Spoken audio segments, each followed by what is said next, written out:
All right, we've put this off as long as we possibly can. We're going to close up with the recap of All Friends Wrestling in this bloody parade of terror. Remind me to ask you about ratings. Sometimes I forget, but by the time we go through this, maybe you'll have them, and we'll see who won this joust. But this was the program.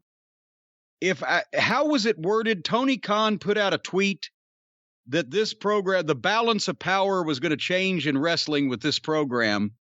And then he's walked it back. Well, I mean, it's going to start to change. It didn't really change here, but it's going to start to change. And things we're going to do from here are going to make it change. Can you help shed some light on this verbiage?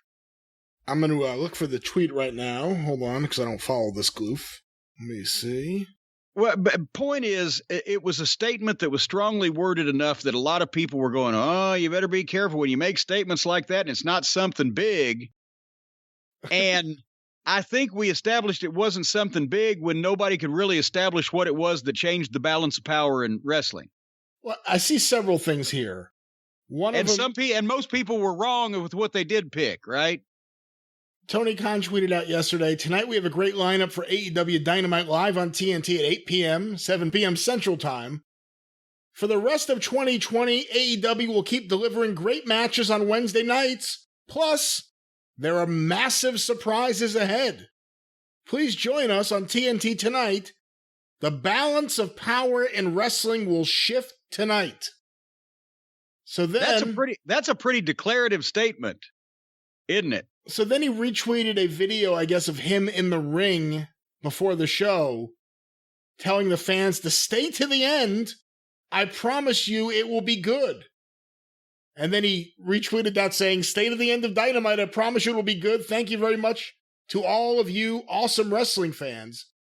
So basically he's saying there'll be something at the end of the show. Psst, shh, psst. There'll be something at the end of the show. Don't tune out. Stay. Don't leave. And that's like when some of the girls at the matches every week used to get up during the main event and start head back to the back so they wouldn't miss anybody. And one of the real smart rats would say, wait a minute, hold on, they're going to do something here. And then there's another tweet. Thank you to everyone who watched tonight. It's great to get Pac back in AEW. We've made some big announcements and huge matches for next week and weeks to come into December. Tonight opened a new chapter. I promise indelible moments on Dynamite are still coming in 2020. And then once again, wait a minute. I promise indelible moments are still coming because we didn't give you any indelible moments tonight. Well, we'll talk about that. Thank you to everyone who watched AEW Dynamite last night. A shift in wrestling's balance of power has begun. Has begun. And the winners will be wrestling fans. He's such a geek. Oh, my God. This is why the soccer analysts in England hate him. Oh, my God. Can you imagine Vince McMahon saying these things out loud in public to people? Anyway. What a geek.